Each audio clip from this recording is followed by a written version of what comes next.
Behind the veil of history lies a chilling truth, hidden within the forgotten chambers of time. They were factories of despair, operating in plain sight, yet concealed from the pages of textbooks. The chilling truth behind these clandestine establishments will leave you questioning everything you thought you knew about the depths of human cruelty. Can you imagine how slave breeding farms operated right under the nose of society without being widely known? What comes to your mind when you think about the depths of human cruelty during the era of slavery? Today, we shed light on this obscured truth, challenging everything you thought you knew about the true nature of slavery. Before the Civil War, the American economy relied heavily on slave labor. Slaves were exploited in southern states' fields and enterprises. Slaves were valuable assets, and farming and industry relied on them. Foreign nations increasingly opposed the worldwide slave trade in the 19th century. Abolitionists increasingly opposed the horrific slave trade. Slave imports were difficult. Britain and other nations outlawed the slave trade. This made it tougher for American farmers to import slaves. The U.S. slave trade grew after the European slave trade ended.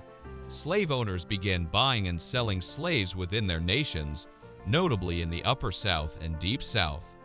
In the South, where slaves were traded, slavery was common. Domestic slave trade sustained U.S. slavery.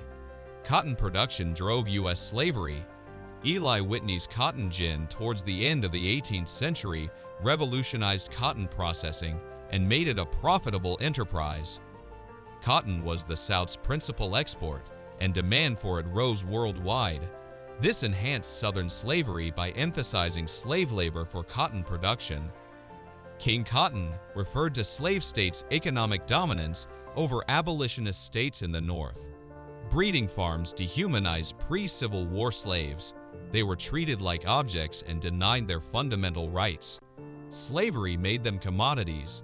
The breeding system dehumanized people and valued them solely for their capacity to have children and generate new slaves. Slave women suffered most on breeding farms. Their bodies and fertility were considered money-making instruments. They were forced to mate, married, and had babies at an early age. Breeding farms converted African women into slave makers. Health and freedom were ignored. Slave owners valued the fact that slave women could have children. They thought that being able to have children was a way to get more slaves and keep a steady supply of workers. Slave women were expected to have many children, and they were often pushed or given money to have more children. Slavery took advantage of the fact that these women could have children, and their owners actively controlled and managed their pregnancies for their own financial gain. Did you know that the financial value of the slave trade in the South was estimated to be worth around $4 billion? It's a staggering figure that highlights the immense profitability of the breeding farms and the twisted consequences of the prohibition of the slave trade. But how exactly did the shift to slave securities and the global trade in slave-backed bonds contribute to this astronomical sum? Stay till the end to learn more about it. Slave breeding farms were profitable. Making slaves have children retained more slaves for sale. Slave merchants and owners profited from these breeding farms' kids. Profitable breeding farms fueled the domestic slave trade. Slaves provided employment and profit. Slave owners began selling their slaves for bail. Slaves were collateral for bank loans. Mortgage bonds were then sold. Slaves were valued and sold to gain money. In a strange way, the fact that the international slave trade was outlawed helped set up the banking system that supported slavery. Slaves did not have any legal rights, so their owners could lease them and use them as financial assets.